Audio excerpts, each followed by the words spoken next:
नमस्कार दोस्तों, कैसे हैं आप लोग। दोस्तों, हर देश में नेता, बड़े बड़े ओहदों पर बैठे हुए लोग, उनको अपनी आलोचनाएं सुनना बिल्कुल भी पसंद नहीं आता। दूसरे उनके ऊपर कोई टिप्पणी करें, ये उनको गवारा नहीं करता। ऐसे ही दोस्तों, अमेरिका के राष्ट्रपति डोनाल्ड ट्रंप अपने बड़े बड़े वादे और बड़े बड़े झूठे वादों के लिए बहुत जाने जाते हैं, बहुत चर्चित हैं। वो जो भी वादे करते हैं, कोई भी झूठे वादे करते हैं, लोग बड़ी आसानी से उसके ऊपर विश्वास कर लेते हैं। लेकिन इस बार हुआ कुछ ऐसा कि लोगों ने भी कहा कि बस इस बार तो हद हो गई।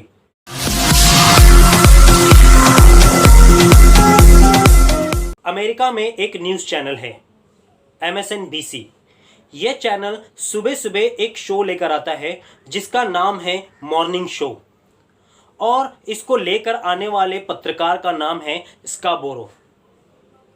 दरअसल हुआ यूं कि स्काबोरो और उनके चैनल काफ़ी दिनों से डोनाल्ड ट्रंप की आलोचना कर रहे थे। उनका और दूसरे पत्रकारों का और दूसरे रिपोर्टर्स का ये मानना है कि डोनाल्ड ट्रंप की कोरोना रणनीति बिल्कुल तरह से फेल हुई है। अपनी आलोचना सुनना डोनाल्ड ट्रंप को बिल्कुल भी पसंद नहीं है। इस बार तो ट्रंप ने हद ही कर दी। डोनाल्ड ट्रंप ने थॉमस पेन नामक एक व्यक्ति का ट्वीट शेयर करते हुए पत्रकार स्काबोरो पर एक गंभीर आरोप लगाए। क्या था वो आरोप? 19 साल पहले लॉरी क्लासुतीस की मौत के मामले में डोनाल्ड ट्रंप ने स्काबोरो का हाथ होने की बात कही। ना कोई सबूत, ना कोई गवाह, बस ऐसे ही नाम उछाल दिया। फिर क्या था? इस ट्वीट के बाद बहुत सारे लोग ट्रंप से नाराज हुए, यहां तक कि डोनाल्ड ट्रंप के समर्थक भी उनसे नाराज हो गए। उनका यह मानना था कि डोनाल्ड ट्रंप मरी हुई लड़की पर निराधार कीचड़ उछाल रहे हैं। लॉरी के पति टिमोथी ने ट्विटर के CEO जैक डोर्से से डोनाल्ड ट्रंप का वो ट्वीट हटाने की अपील की है। उन्होंने लेटर में लिखा, मैं वकील नहीं हूं, एक रिसर्च इंजीनियर हूं, मगर मैंने ट्विटर के नियम और कायदों को अच्छी तरह पढ़ा है। राष्ट्रपति का वो ट्वीट जिसमें उन्होंने लॉरी की हत्या का संदेश जताया है, वो भी बिना सबूत के, वो ट्विटर के सामुदायिक नियमों का उल्लंघन है। मेरे जैसे एक साधारण इंसान अगर इस तरह का ट्वीट करे तो उसका ट्विटर हैंडल निष्क्रिय कर दिया जाएगा, मगर मैं तो यहाँ बस राष्ट्रपति के उस ट्वीट को हटाने की मांग कर रहा हूँ। ट्विटर ने वो ट्वीट हटाने से इनकार कर दिया। उसके साथ ही कहा कि हम ऐसी दिक्कतों से सामना करने के लिए पॉलिसी बना रहे हैं। उसके बाद 26 मई को डोनाल्ड ट्रंप ने एक ट्वीट किया जिसमें ट्रंप ने मेल इन बैलेट्स यानी डाक द्वारा भेजे जाने वाले मतदाता पत्रों पर टिप्पणी किया। उन्होंने कैलिफोर्निया के गवर्नर गेविन न्यूसॉम पर गंभीर आरोप लगाते हुए ये कहा कि वो बैलेट पेपर से धांधली कर सकते हैं। साथ ही उन्होंने कहा कि नवंबर 2020 के राष्ट्रपति चुनाव को इससे प्रभावित किया जा सकता है। पूरी आशंका है कि बैलेट पेपर द्वारा इसमें धांधली हो सकती है। मेल इन बैलेट्स का मामला क्या है? मेल इन बैलेट्स का मामला जुड़ा है कोरोना से। 6 महीने बाद अमेरिका में राष्ट्रपति चुनाव होने हैं। इसी चिंता को लेकर डाक से वोट डालने का सुझाव आया। कैलिफोर्निया के गवर्नर गेविन न्यूसॉम ने कहा कि उनके प्रांत के लोगों को डाक द्वारा पेपर भेजा जाएगा ताकि वो अपने घर बैठे ही वोट डाल सके, उनको बूथ पर आने की जरूरत ना पड़े।